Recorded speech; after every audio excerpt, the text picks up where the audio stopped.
ल यहाँहरू सबैलाई ख्रिस्टी अभिवादन जय मसीह।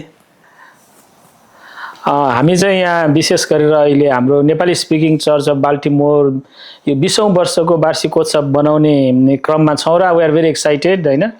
अनि तयारीहरू गर्दैछौँ र तयारी गर्ने क्रममा एक दुईवटा कुरा तपाईहरुसँग पनि यसो बाँडौँ भन्ने विचारले चाहिँ हामी यहाँ तपाईहरुको समक्षमा आएका छौँ र हामी पास्टर राजु हामी चाहिँ यो चर्चमा सेवा गरिरहेका छौँ र हामी केही तपाईहरुको बीचमा चाहिँ त्यसको बारेमा कुरा गर्नेछौँ। त्योभन्दा अगाडि चाहिँ अब यो चर्च कसरी सुरुवात भयो र कसले सुरुवात भयो भन्ने कुरालाई पनि हामी कुराकानी गरौँ न त। यो चर्च मैले पास्टर सामुएल चो उहाँ हुनुहुन्छ फाउन्डर। तपाईले फर्स्ट टाइम कहाँ भेट्नु, कहिले कुन साल भेट्नुभयो उहाँलाई? मैले चाहिँ उहाँलाई भेटेको चाहिँ नेपालमा हो, लाइक 2007 या 8 तिर उहाँ मिसन ट्रिपमा आउँदाखेरि चाहिँ भेटेको थियो र त्यतिखेरको समयमा चाहिँ उहाँले मलाई चाहिँ के भन्नुभएको थियो भने मेरो भिजन चाहिँ नेपाली चर्च बाल्टिमोरमा सुरु गर्ने मेरो एउटा दर्शन छ अनि मलाई चाहिँ नेपाली पास्टर नै चाहिएको त्यहाँनेरि भनेर चाहिँ भन्नुहुन्थ्यो। अनि मलाई उहाँले त्यता आउनुपर्छ भनेर भन्नुभएको थियो र मैले चाहिँ उहाँलाई भने हैन अब हेरौँ के छ, परमेश्वरको योजना भयो भने चाहिँ म आउनु सक्छु हैन, तर थाहा छैन, प्रार्थना चाहिँ गरिदिनुहोस् भनेर चाहिँ भनेको थिएँ मैले। तपाईँले चाहिँ कहिले भेट्नुभयो? मैले चाहिँ वास्तवमा उहाँलाई म त्यतिखेर बाइबल कलेजमा सेवा गरिरहेको थिएँ र तर यहाँ पढ्न आउनेवाला थिएँ। अनि त्यतिखेर म कोइनोनिया पाटन चर्चको अङ्ग्रेजी सेवामा पनि सेवाकाई गर्थेँ आइतबार। अनि उहाँलाई चाहिँ मैले त्यही कोइनोनिया पाटन चर्चको अङ्ग्रेजी सेवामा नै भेटेको हो र उहाँले भेट्दाखेरि एकजना मिसनरी माइकल एन्ड लुपी हुनुहुन्छ, उहाँहरू सँगै आउनुभएको थियो र मलाई इन्ट्रोडक्सन चाहिँ कसरी भयो भनेदेखि हाम्रो मेरो श्याम मामा हुनुहुन्छ, उहाँ यहाँ बाल्टिमोरमा हुनुहुन्थ्यो त्यतिखेर हैन। अनि उहाँको छोरी मेरो कजन सिस्टर निना उहाँको घरमा चाहिँ सुरु गर्नुभएको रहेछ। अनि हामीले थाहा पाएँ हाम्रो श्याम मामाहरू त्यहाँ सेवकै गरेर राख्नुभएको छ, विश्वासी हुनुभएछ भन्ने चाहिँ कुरा गर्नुभएको थियो। त्यसैले अनि त्यो क्रममा चाहिँ मैले उहाँलाई भेटेको थिएँ कि 2008मा जस्तो लाग्छ मलाई। त्यो निना भन्ने चाहिँ मैले पनि सुनेको थियो र उहाँ पास्टर चोको चाहिँ सुरुवातको चाहिँ विश्वासी चाहिँ उहाँ हुनुहुन्थ्यो भन्ने कुरा चाहिँ मैले पनि सुनेको थियो।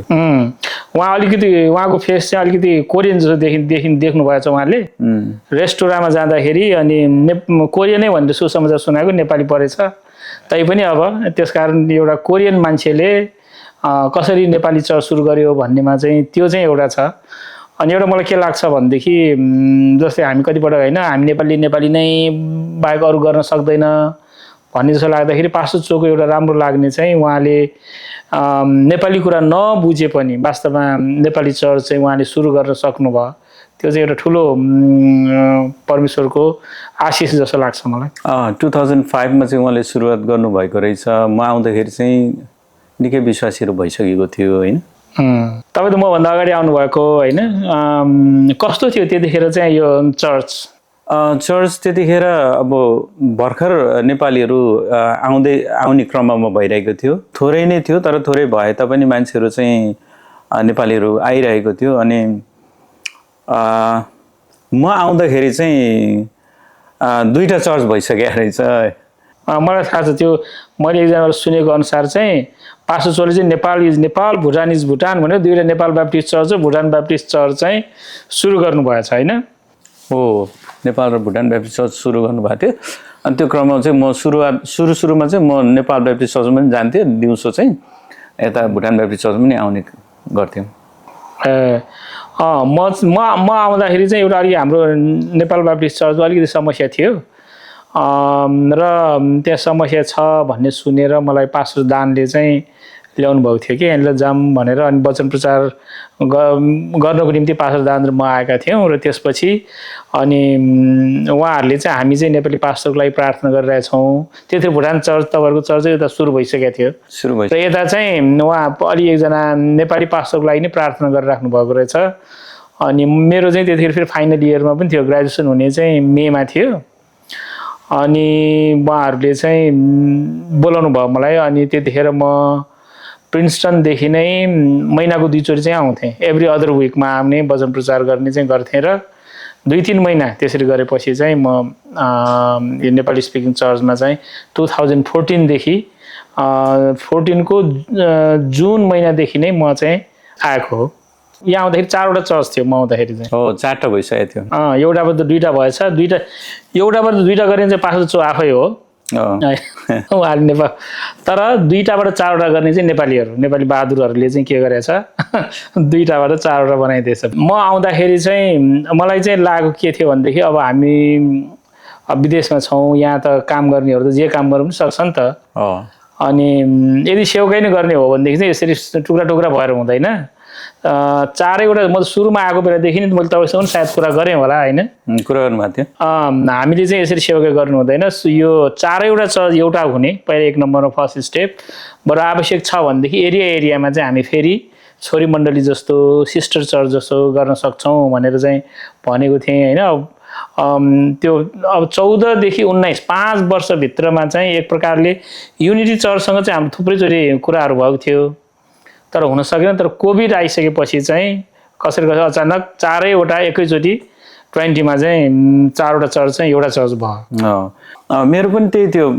जब म यहाँ आउँदाखेरि चाहिँ पास्टर चोले 2टा बनाउनु भएछ। अनि मलाई चाहिँ मनमा लागेको चाहिँ के थियो भने किन पास्टर चोले चाहिँ 2टा बनाउनु भयो, एउटै बनाएको भए त राम्रै हुन्थ्यो, झन् राम्रो हुन्थ्यो भन्ने चाहिँ मलाई पनि लागेको थियो। तपाईँलाई मैले कहिले भेटेको 2014मा नै हो। म नेपाल बाप्टिस्ट चर्चमा आउँदै थिएँ, तपाईँले मलाई मेसेज पठाउनु भएको थियो होइन, ल तपाईँ पास्टर तपाईँ आउँदै हुनुहुँदो रहेछ, हाम्रो मिलाएर हाम्रो चर्चमा पनि वचन दिन आउनुहोस्। एकचोटि आउँदाखेरि चाहिँ त्यतिखेर यो हप्ता चाहिँ पास्टर सान आउँदै हुनुहुन्छ को हुनुहुन्छ भनेर तपाईँले भन्नुभएको थियो। अनि अर्को पालि आउँदाखेरि चाहिँ हाम्रो पनि दिनुहोस् भनेर भन्नु, म त हरेक सेकेन्ड हप्तामा आउँथेँ नि त। हो तपाईँले त्यसरी चाहिँ मलाई मेसेज पठाउनु भएको थियो। तपाईँलाई थाहा छ यो सायद कति मान्छेले चाहिँ Nepali speaking church, Nepal church र भुटान चर्च चाहिँ कति सजिलो तरिकाले चाहिँ एक भयो भनेर सायद कति मान्छेले सोच्छ होला। तर यसको गहिरै रूपमा हामीले हेऱ्यो भने चाहिँ यसमा हामीलाई धेरै समय लाग्यो। कतिजना अगुवाहरूले मान्नुभएको थिएन होइन, माने पनि हामीले लामो कति राउन्ड कुरा गर्दाखेरि अब यो के हुने रहेछ भनेदेखि चर्च टुक्रा हुनेमा चाहिँ एकजना मान्छेले छुट्टै गरौँ भनेपछि गर्ने रहेछ। कसैले गिटार किनिदिने, कसैले गलैँचा किनिदिने होइन। तर रोकौँ भन्यो भने चाहिँ ऊ सबै माने, एकजना मानेन भने नहुने, एकजना आएर हुँदैन भने कि नहुने। जसले गर्दाखेरि युनिटी गर्न चाहिँ एकदम गाह्रो रहेछ होइन। तर फुटाउन चाहिँ एकदमै सजिलो, फुटाउनेहरू चाहिँ धेरै रहेछ। एकता गर्नको लागि चाहिँ सबै मिल्नुपर्ने भएकोले गर्दाखेरि मान्छेले चाहिँ चर्च चाहिँ सजिलै नफुटाएर राम्रो भन्छु कि, किनभने मिलाउन एकदम गाह्रो हुन्छ। हामीले धेरैचोटि धेरै राउन्ड मिटिङहरू पनि गरियो होइन, हामीले गर्दाखेरि पनि अब हामीलाई एकदम गाह्रो भयो। तर कोभिड चाहिँ हाम्रो बिचमा आउनु पनि एउटा ठुलो परमेश्वरको योजना रहेछ। त्यो चाहिँ कोभिडको कारणले गर्दाखेरि हामीलाई अब अरू उपाय केही थिएन। अनि जुममा आएर सेवा सङ्गति गर्दै जाँदाखेरि अनि पछिबाट चाहिँ हामीले त्यो गर्नु सक्यौँ होइन। एक प्रकारले कोभिड हाम्रो निम्ति ठुलो च्यालेन्ज थियो, गाह्रो थियो, हामीले धेरै नोक्सानी भोग्नु पर्यो होइन नेपाली मण्डलीले। तर पनि त्यो अवस्थामा परमेश्वरले कोभिडलाई चाहिँ एउटा समस्या मात्र होइन, एउटा समाधानको रूपमा पनि दिनुभयो होइन। कोभिडले चाहिँ हाम्रो चर्चलाई एक गर्नुको साथसाथै हाम्रो चर्चलाई चाहिँ एउटा विशेष गरी जुमको आइएनएसएलटी हामीले सुरु गर्ने मौका पायौँ। र आइएनएसएलटी सुरु गरेपछि चाहिँ यहाँ बाल्टिमोरको विश्वासीहरूको लागि मात्र होइन, नेपाली स्पिकिङ चर्च बाल्टिमोरले चाहिँ नेपाली भाषी सबै चर्चहरू, डायस्पोरा चर्चहरू, नेपालको चर्चहरूलाई पनि यो परमेश्वरको वचन सिकाउनेमा एउटा भूमिका खेल्ने मौका चाहिँ परमेश्वरले हामीलाई दिनुभयो। जसले गर्दाखेरि थुप्रै मण्डलीहरूमा चाहिँ यो बाइबल ट्रेनिङहरू लिन पाएको थिएन। मलाई चाहिँ के लाग्थ्यो भनेदेखि अब मैले यतिका ट्रेनिङ गरेँ होइन, अब खास अब चर्चको पास्टर भइरहेको छ भनेदेखि मेरो ट्रेनिङ खेर गएको हो कि जस्तो लाग्थ्यो कि सुरुमा चाहिँ। मैले अब पिएचडी गर्नु नपर्ने थियो कि भन्ने जस्तो पनि लागेको थियो। तर परमेश्वरको योजना अर्कै रहेछ। चर्चको पास्टर हुनुको साथसाथै ट्रेनिङ पनि, यो पास्टरहरूलाई ट्रेनिङ पनि गर्यो। त्यसपछि अहिले हिमालयन डायस्पोरा एकाडेमी पनि भयो होइन। यो सबै चाहिँ वास्तवमा परमेश्वरको योजना छ भन्ने कुरा चाहिँ मैले अहिले देख्न सकेँ, म अनुभव गर्न सकेँ कि यो हामी एक भएर सेवाकाई सुरुवात गरेपछि परमेश्वरले हाम्रो लागि ठुलो ढोकाहरू खोलिदिनु भएको छ नि। मैले चाहिँ यसरी अनुभव गरेको छु कि एउटा सबभन्दा ठुलो च्यालेन्ज चाहिँ मलाई के लागेको थियो भनेदेखि यहाँ बाल्टिमोरमा होइन, मान्छेहरू एकदम व्यस्त हुने कि होइन, विश्वासीहरूको लागि चाहिँ समय छैन होइन। अब एकदम सजिलैसँग यहाँ नेपालमा एकदमै कमिटेड समर्पित विश्वासी पनि यहाँ आएर चाहिँ पास्टरकै छोराछोरीहरू चर्च नआएर दुःख दिइरहेछ।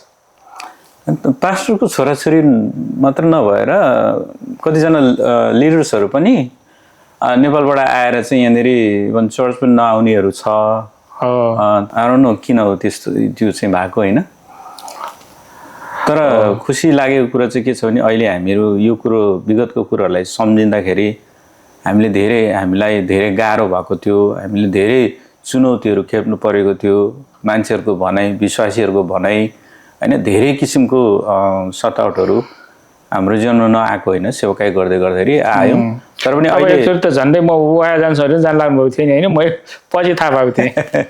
मैले चाहिँ के गर्थेँ, हामीले चाहिँ फ्यामिलीमा चाहिँ एकदमै धेरै ठुलो चुनौती, एकदमै समस्या भयो होइन। अनि हामीले चाहिँ परिवारमा सल्लाह गऱ्यौँ। हामी चाहिँ अब जाम भनेर चाहिँ हामीले चाहिँ योजना बनाएर चाहिँ सबै प्याकहरू गरी पनि हामी रेडी भएको थियौँ हामी जानको लागि चाहिँ। एउटा कारण चाहिँ के भयो भने नानीको स्कुलको छुट्टी नभएर चाहिँ हामी रोकेको थियो। अनि पछि गएर के भयो भन्दाखेरि हामीले प्रार्थना गऱ्यौँ। प्रार्थना गर्दै जाँदाखेरि भित्रबाट परमेश्वरको आत्माले नै हामीलाई भन्यो कि तिमीहरू जानु हुँदैन भन्ने एक किसिमको। अब मेरो श्रीमतीलाई त झन् उहाँलाई त ओहाए जाऊँ भन्दाखेरि उहाँ त एकदमै जतिखेर पनि जाने होइन। अहिले जाऊँ भने नि अहिले जाने थियो, किनभने उहाँको बुवा आमाहरू सबै ओहाएमा हुनुहुन्छ होइन। दाजुभाइ दिदीबहिनीहरू सबै त्यहाँ हुनुहुन्छ। त्यो भएर चाहिँ उहाँ चाहिँ रेडी थियो। तर त्यो दिन जुन हामी प्रार्थनामा बसेको थियो, प्रार्थना गरिसकेपछि चाहिँ उहाँले नै भन्नुभयो होइन हामी नजाउँ, किनभने अब यत्रो चर्च छ होइन, हामीले नजाउँ, यो चर्चलाई छोडेर नजाउँ भन्ने उहाँले भन्नुभयो। अनि त्यस पछाडि हामीले चाहिँ त्यो निर्णयलाई चाहिँ क्यान्सल गर्यौँ। जान लागेको खास कारण चाहिँ चर्चको कारण कि बाहिरको कारण? जानु लागेको त अब खासै धेरै समस्याहरू थियो। चर्चकै कारण पनि छ, त्यो पनि छ। त्यो एउटा त्यो भित्र एउटा पनि पर्छ अनि अरू पनि छ। तर पनि हामीले चाहिँ पछि गएर चाहिँ एक किसिमको के यो अब सेवाकाई गर्ने मान्छे भएपछि चाहिँ भित्रबाट अब हामी त्यहाँ गएर हामीले सायद अरू राम्रो काम पनि गर्नु सक्ला, केही पनि गर्नु सक्ला। तर भित्र एक किसिमको हामीले सेवाकाई गर्नु सकेन भने चाहिँ भोलि गएर के प्रभुबाटको केही दण्डहरू हामीले भोग्नुपर्छ कि भन्ने पनि भएर चाहिँ हामी चाहिँ गयौँ। हामीले प्रार्थना गऱ्यौँ, प्रभुसँग हामीले क्षमा मागे, हामी बस्छौँ। अब जबसम्म यहाँको विश्वासीहरू सिद्धिँदैन तबसम्म हामी चाहिँ यहीँनिर बस्छौँ भन्ने चाहिँ हामीले चाहिँ निर्णय गरेर चाहिँ हामी बसेको। तर अहिले आएर त्यो कुरोहरूलाई हेर्दाखेरि होइन एकदमै एउटा हाम्रो जीवनमा ठुलो एउटा चुनौतीहरू थियो। तर पनि अहिले आएर हाम्रो चर्च यसरी एकदमै फैलिएको नभनौँ, एउटा आशिषको कारण बनिएको कुरोहरू देख्दाखेरि नेपाली स्पिकिङ चर्च भनेर अहिले सारा विश्वमा होइन विश्वले चिन्ने गरेको छ। अनि त्यो कुरोले गर्दाखेरि पनि सायद विश्वले चिनिरहेछ, सायद कतिजनाले सायद मलाई नचिन्नु सक्ला होइन। त्यो भएको कारण तर पनि कस्तो लाग्छ नि मलाई चाहिँ म चाहिँ एकदमै आशिष फिल भइरहेको छ। सुरुमा अब भनौँ हामीले आइएनएसटी सुरु गर्दाखेरि अब मैले त हाम्रो चर्चकोलाई मात्र सिकाइराखेको थिएँ। तर बाहिरको मान्छे ल्याउने चाहिँ प्रायः तपाईँ हुनुहुन्छ नि होइन। तपाईँ चाहिँ खुरखुर पास्टर जेनीदेखि लिएर विभिन्न मान्छेहरूलाई तपाईँले चाहिँ बोलाउनु भयो, पास्टर राजुले बोलाएर आएको भनेर भन्नुहुन्थ्यो कि प्रायः मान्छेले चाहिँ। कतिजना चाहिँ मैले बोलाएको थियो होइन, धेरैजना आउनुभयो। अनि एउटा यो एकदम राम्रो भयो। यसले गर्दाखेरि पनि अहिले धेरैले होइन हामीले एटलिस्ट केही गर्नु नसक्यो भने हामीले अब एटलिस्ट उहाँहरूलाई यसरी यो जानकारी दिएर उहाँले पनि धेरै सिक्नेहरू मौका पाउनुभयो। अनि उहाँले सिकेको कुरोहरू देख्दाखेरि पनि एउटा आशिष फिल हुन्छ।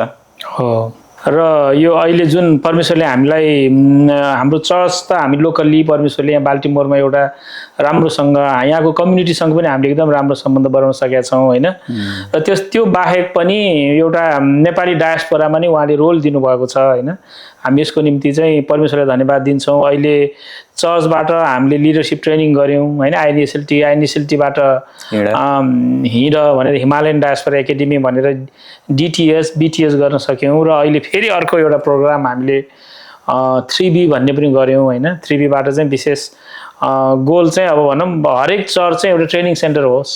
हामीले चाहिँ हामी मात्र ट्रेनिङ गर्ने होइन, लोकल चर्चले पनि ट्रेनिङ गरोस् र हामी रिसोर्स गर्न सकौँ भनेर गर्न सक्यो। अनि सबै यो 20th एनिभर्सरी गर्दाखेरि चाहिँ एउटा रमाइलो पक्ष चाहिँ परमेश्वरले हामीलाई चाहिँ कसरी यो सबै गर्न दिनुभयो र त्यो दौरानमा अब नाम त कतिपटक हाम्रो मात्र आए पनि थुप्रै मान्छेहरूले चाहिँ यसमा चाहिँ आफ्नो परिश्रम दिनुभएको छ, यसमा आफ्नो समय दिनुभएको छ होइन। अनि यो चाहिँ एउटा हाम्रो सबै यो वास्तवमा यो आइएनडिसिएलटी हिँड 3Bमा त हाम्रो चर्चभन्दा बाहिरको चर्चहरूको पनि धेरैले कन्ट्रिब्युसन गर्नुभएको छ। अहिले हामी एउटा आशिषको कारण बन्नेको चाहिँ जब हामी 3B अरू विश्वभरि भएको मण्डलीहरूले गरेको देख्दाखेरि पनि हाम्रो लागि चाहिँ एउटा ठुलो एउटा आशिषको कारण चाहिँ बन्नेको छ होइन। मलाई चाहिँ एकदमै ब्लेसेड फिल भइरहेको छ। अहिले पनि धेरै राम्रो कामहरू गरिरहेको छ। त्यही भएको कारणले चाहिँ हामी यो सबै कुरा हामीले भन्नुको कारण चाहिँ के भन्दाखेरि चाहिँ अब हामीले यो परमेश्वरलाई धन्यवाद दिने, यो 20th एनिभर्सरीमा आएर चाहिँ परमेश्वरलाई धन्यवाद दिने, प्रभुले गर्नुभएको सबै यो काम देखेर पनि हामी उहाँलाई धन्यवाद साथ हामीले सेलिब्रेसन गर्न खोजिरहेको हो नि त होइन त। हजुर हजुर। र विशेष गरी एउटा मलाई के लाग्छ भने 1-2वटा चर्च चाहिँ छ जो चाहिँ अब अलि डिनोमिनेसन फरक भएको, हामी उनीहरूसँग हाम्रो डिनोमिनेसन मिल्दैन, सिद्धान्त मिल्दैन भन्ने 1-2वटा चर्चहरू पनि छ होइन। तर हामी के भन्न चाहन्छौँ भनेदेखि वास्तवमा हामीले आइएनडिसिएलटीमा चाहिँ जानिकन नै त्यो डक्ट्रिनल कुराहरू चाहिँ कम गर्ने र बाइबल सिकाउने चाहिँ कोसिस गरिरहेका छौँ। 3B त प्योरली बाइबल हो होइन, उत्पत्तिदेखि प्रकाशको पुस्तकसम्म। खास यो 3B प्रोग्राम चाहिँ हामीले प्रोग्राम गर्छौँ भनेर गरेको होइन कि। खास म एकचोटि पोखरामा जाँदाखेरि त्यहाँको विद्यार्थीहरूसँग कुरा गर्दाखेरि चाहिँ यसले गर्दाखेरि चाहिँ हाम्रो चर्चमा नै एकदम ठुलो परिवर्तन भएको छ अनि यो चाहिँ एकदमै राम्रो भनेर थुप्रैजनाले गरेपछि मेरो मनमा चाहिँ कसरी यो बाइबलको प्रोग्राम मात्रै निकालेर चर्चहरूलाई दिन सकिन्छ भन्ने चाहिँ सोच्दाखेरि त्यो कन्टेक्स्टमा चाहिँ 3B आएको हो कि। तर जे होस् हामी परमेश्वरलाई धन्यवाद दिन्छौँ होइन। उहाँले यसरी हामीलाई यहाँ मण्डलीमा सेवकाई गर्ने र साथसाथै तालिम दिने, यसरी नेपाली डायस्पोरामा नै नेपाली भाषीहरूमा नै होइन, नेपालमा मात्र नभएर आज बिहान यो हाम्रो हिँडमा चाहिँ 22वटा देशहरूमा विद्यार्थी छ, 650जना विद्यार्थी छ, 3 वर्षमा 650जना विद्यार्थी छ भन्ने हामीले चाहिँ थाहा पायौँ। हामी यो सबैको लागि परमेश्वरलाई धन्यवाद दिन्छौँ होइन। एउटा राम्रो कुरा म तपाईँले के भन्न चाहन्छु भनेदेखि हामीले एउटा भवन चाहिँ लिएका छौँ, तर त्यो भवनमा चाहिँ हामीले हिँडको अफिस र मिसन हाउस राखेका छौँ। यदि कोही पास्टरहरू अमेरिकामा आउनुभयो भनेर बस्न चाहनुभयो भने चाहिँ मिसन हाउसमा स्पेसली बाल्टिमोरमा आउनुहुन्छ भने चाहिँ हामी 2वटा कोठा चाहिँ एउटा पास्टरहरूको लागि, मिसनरीहरूको लागि भनेर एउटा छुट्याएका छौँ होइन। त्यसमा तपाईँले हेरिराख्नेहरू कोही पास्टर अगुवाहरू हुनुहुन्छ भने बाल्टिमोरमा बस्नको लागि तपाईँले होटल लिनु पर्दैन, हामी तपाईँलाई चाहिँ बस्ने व्यवस्था चाहिँ गर्न सक्ने चाहिँ भएका छौँ अहिले। अब यसो सबभन्दा फर्स्ट नेपाली चर्च भनेर चाहिँ हाम्रो पास्टर भद्रले होइन यो अब सबै चर्चहरूको रेकर्डिङ राख्दाखेरि पनि त्यहाँ वास्तवमा 2005मा स्टार्ट भएको चर्च कुनै पनि छैन होइन। त्यो सबै चर्चहरूको चाहिँ लिस्ट हामीले सकेसम्म प्रड्युस गर्न खोजेका थियौँ, जतिजना जुन मण्डलीहरू छ यहाँ अमेरिकामा। र प्राय नेपाली भाषी मण्डलीहरू 2005 भन्दा अगाडि पनि सुरु चाहिँ भएको थियो होइन। जस्तै न्युयोर्कमा हामीले सुरु गरेका थियौँ तर त्यो लास्ट भएन, क्यालिफोर्नियामा सुरु गर्न खोजेको थियो त्यो पनि लास्टिङ भएन, सब बन्द भएर गयो कि। तर सुरु भएर कन्टिन्यू रूपमा गइराखेको चाहिँ चर्च चाहिँ के छ, नेपाली स्पिकिङ चर्च बाल्टिमोर चाहिँ भएको छ र त्यसमा हाम्रो रेकर्डमा पनि त्योभन्दा पुरानो चर्च चाहिँ अहिलेसम्म आएको छैन। त्योबाट पनि हामी नेपाली स्पिकिङ चर्च चाहिँ सबभन्दा पुरानो भनेर चाहिँ भन्न सक्छौँ। कतिपटक चाहिँ अब हामी 2जना पास्टर छ एउटा चर्च हुँदाखेरि प्रायमा एउटा मात्र पास्टर हुने भएकोले पनि होला कसरी भइरहेछ भन्ने मान्छेको मनमा जान्छ होइन। तर खास 2वटा पास्टर हुनु त एकदम नर्मल कुरा नै हो, 3टा पनि छ, ठुल्ठुलो यहाँ अमेरिकनमा त 4जना पनि छ। तर हाम्रोमा चाहिँ कस्तो भइरहेछ भने वचन प्रचार गर्नेमा चाहिँ म अलिकति रोल लिन्छु, तर अरू प्रायमा चाहिँ तपाईँले लिइराख्नु भएको छ होइन। त्यो मान्छेहरूले पनि अब देख्दाखेरि चाहिँ अब पास्टर मनोजले वचन धेरै प्रचार गर्नुहुन्छ होइन। अनि त्यति मात्र नभएर अब आइएनएसएलटीमा नि त्यो गरिरहेको हुन्छ, त्यो हुँदाखेरि चाहिँ मान्छेले चाहिँ यसो पास्टर मनोजले चाहिँ धेरै गरिरहेको जस्तो चाहिँ लाग्न सक्छ मान्छेमा। तर हाम्रो आफ्नो आफ्नै रोल छ नि त होइन र। हो हामीले त आफ्नो वरदान अनुसार चलाउने हो होइन। टिचिङ र प्रिचिङमा चाहिँ मैले लिएर अब तपाईँको गिफ्ट चाहिँ हाउस भिजिटिङ, प्रार्थना गर्ने होइन, साथै विभिन्न अरू कुराहरूमा मान्छेलाई इन्करेज गर्ने, त्यस्तो कुरामा चाहिँ एकदम तपाईँको त्यसमा चाहिँ म गिफ्ट देख्छु कि। अनि हामीले यो 2 किसिमको teaching preaching plus pastoral visiting, pastoral counselling, यसमा चाहिँ 2वटै हामीले चाहिँ लान सकेका छौँ। बाहिरतिर यसो हेर्दाखेरि वचन प्रचार गर्ने मात्रको नाम आउँछ होइन, प्रायः जसो टिचिङ गरेको मात्र नाम आउँछ, तर मान्छेले चाहिँ थाहा हुँदैन कतिको रोल अरूको पनि छ भन्ने कुरा होइन। विशेष गरेर तपाईँले जसरी भिजिटिङहरूमा, म चाहिँ खास भिजिटिङ जान थाले पनि तपाईँसँग आएपछि भनौँ न, पहिला त मलाई जानै अप्ठ्यारो लाग्थ्यो होइन, के हो कस्तो हो भन्ने जस्तो हुन्थ्यो। तर तपाईँले जाउँ भनेर फटाफट फोन गरेर गइहाल्ने राम्रो के एउटा होइन। यो त भिजिटिङमा उ गर्न अप्ठ्यारो नलागिकन जानु हुने रहेछ भन्ने कुरो चाहिँ मलाई चाहिँ तपाईँसँग गएपछि मात्रै थाहा भएको कि खासमा चाहिँ होइन। अनि त्यस कारण त्यो भिजिटिङ कुराहरूमा अनि यो विश्वासीहरूलाई भेट्ने, हस्पिटलमा भेटघाट गर्ने कुराहरूमा, अरू क्षेत्र जुन पनि छ नि, त्यो सबै कुराहरूमा जसरी तपाईँले रोल खेलिराख्नु भएको छ होइन, त्यसको निम्ति चाहिँ म धन्यवाद दिन चाहन्छु तपाईँलाई। नत्र कतिपटक टिचिङ प्रिचिङबाट मात्रै चर्च हुँदैन नि त होइन। चर्चलाई त मान्छेलाई भेट्ने अनि उनीहरूलाई बुझ्ने त्यो कुरामा चाहिँ मान्छेले, बाहिरको मान्छेले त देख्दैन, तर चर्चमा त थाहा छ हाम्रो। तपाईँले मलाई धन्यवाद भन्नुभयो, म पनि तपाईँलाई धन्यवाद भन्न चाहन्छु। किनभने तपाईँले टिचिङ अनि प्रिचिङको कुरोहरूमा चर्चमा धेरै सहायता गरिराख्नु भएको छ। अब चर्चमा टिचिङ र प्रिचिङ भएन भने पनि एकदमै अप्ठ्यारो हुन्छ, ब्यालेन्स मिल्दैन। प्र्याक्टिकल अब अरू क्षेत्रमा मैले गरेँ त पनि तपाईँले चाहिँ त्यो कुरो गरेको कारणले चाहिँ हाम्रो विश्वासीहरूलाई चाहिँ एकदमै ब्यालेन्समा मिलेर चाहिँ अहिले चाहिँ गइरहेको छ। यसको लागि चाहिँ म खुसी छु। धन्यवाद। र हामीले मेरो विचारमा अरू पनि थुप्रै हाम्रो चर्चमा परमेश्वर दिनुभएको छ। जस्तै अर्जुन दाजुले जसरी यो सबै म्यानेजमेन्ट उहाँको ठुलो अर्जुन दाजुले हेरिराख्नु भएको छ, हाम्रो हेमन्त भाइ होइन, अनि रविन दाजुहरू, डेभिड भाइ, थुप्रै छ होइन हाम्रो मण्डलीमा। हाम्रो गर्ज मगर उहाँहरूले सहायता गरिराख्नु भएकोले गर्दाखेरि चाहिँ जे होस्, यसो हेर्दाखेरि मेरो अथवा हामी 2जनाको नाम आए पनि तर वास्तवमा चर्च चलाउनमा चाहिँ थुप्रै मान्छेको हात छ। अनि खिना गुरामाको हात होइन, उहाँहरूले दिदीबहिनीहरूको बिचमा रायल मगर बहिनी हुनुहुन्छ, उहाँले गरिराख्नु भएको छ होइन।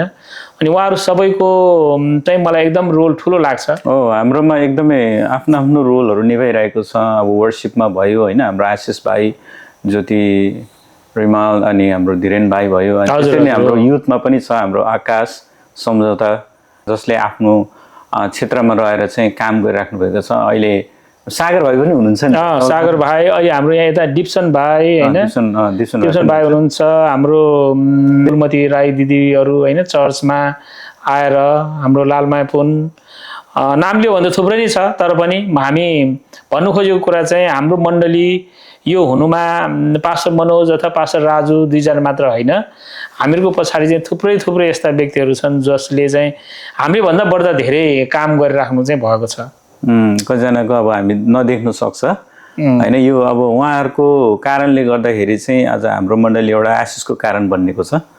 अनि उहाँहरूको प्रार्थना, उहाँहरूको एकदमै मेहनत, लगनशीलताको कुरोले पनि हो। अनि यी सबै कुरोलाई सम्झेर ल्याउँदाखेरि चाहिँ हामीले परमेश्वरलाई चाहिँ धन्यवाद दिन नै पर्छ।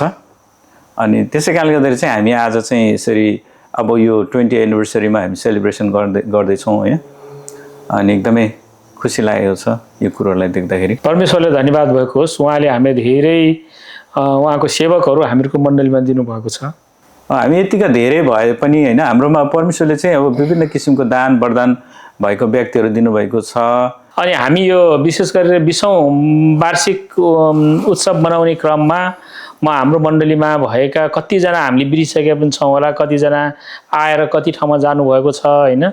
हामी उहाँहरू सबैजनालाई सम्झन्छौँ र यो उत्सव मनाउँदाखेरि चाहिँ तपाईँहरूको समय छ भने आइदिनुहोस् भनेर हामी भन्छौँ होइन। र साथै यसको निम्ति प्रार्थना पनि गरिदिनुहोस् भनेर चाहिँ हामी भन्छौँ। हामीले सम्झिनै पर्छ हाम्रो पहिलाको प्रभुको जनहरूलाई। हाम्रो जस्तै हाम्रो प्रदीप भाइ हुनुहुन्छ, पास्टर प्रदीप भाइ, अनि उहाँलाई पनि हामी सम्झिन्छौँ र पास्टर प्रदीप भाइ खास मेरो युट्युबको सेवा गर्नेमा उहाँले पनि धेरै सुरुमा भिडियो राख्ने चाहिँ प्रदीप भाइ पनि हो मेरो। उहाँलाई पनि हामी धन्यवाद सहित निमन्त्रणा गर्न चाहन्छौँ। त्यसरी नै हाम्रो एकजना पास्टर हुनुहुन्छ, हाम्रो पास्टर बिबी बराइली, उहाँलाई पनि हामीले सम्झिनुपर्छ। हाम्रो सम्मान गजमर धेरै नाच्नुहुन्थ्यो उहाँ, एकदमै राम्रो हुनुहुन्थ्यो, उहाँ एकदमै जोसिलो हुनुहुन्थ्यो। हामी एकदमै मिस गर्छौँ उहाँलाई होइन। हाम्रो जीवन दर्जी दाजु सर पनि हुनुहुन्छ। लोक सर त डिगन बोर्डमै हुनुहुन्छ ना, उहाँ आउनु सक्नु भएको छैन हारिसबर्गदेखि होइन। हजुर अनि अरू धेरै हुनुहुन्छ, सायद हामीले अब तपाईँहरूको नाम लिन नसकेको पनि हुनसक्छ, तर हामी सम्झिन्छौँ। तपाईँहरू यहाँ हुनुहुन्थ्यो पहिला होइन, तपाईँहरूको कारणले गर्दाखेरि हामी अहिलेसम्म यसरी यो मण्डली चाहिँ हामीले एकदमै राम्रोसँगले बढ्नु सकेको छ। यद्यपि तपाईँहरू त्यहाँ गए तापनि हामी चाहिँ तपाईँहरू अरू ठाउँमा गएर सेवाकाई गरे पनि हामी चाहिँ के भन्छ भने हाम्रै मण्डलीकै भन्छौँ होइन, कि कसो हो। प्रभुकै मण्डली हो हामी त, जहाँ गए पनि प्रभुको मण्डली एउटा हिस्सा हो होइन। ठाउँ अनुसार फरकमा भए पनि हामीले गर्न सकेका छौँ। हामी यहाँहरू सबैलाई निमन्त्रणा गर्न चाहन्छौँ। यहाँहरू यहाँ रहँदाखेरि तपाईँले दिनुभएको समय, तपाईँले परमेश्वरप्रति दिनुभएको योगदानको लागि पनि हामी धन्यवाद भन्न चाहन्छौँ। तपाईँहरूको प्रार्थनाको कारणले गर्दाखेरि आज हामी यहाँनिर यो मण्डली यसरी बढिरहेको छ अनि यो 20औं वर्ष पुगेको छ। हामी सेलिब्रेसन गर्नु पाउँदाखेरि परमेश्वरलाई धन्यवाद, साथै तपाईँहरूलाई पनि हामी धन्यवाद भन्न चाहन्छौँ।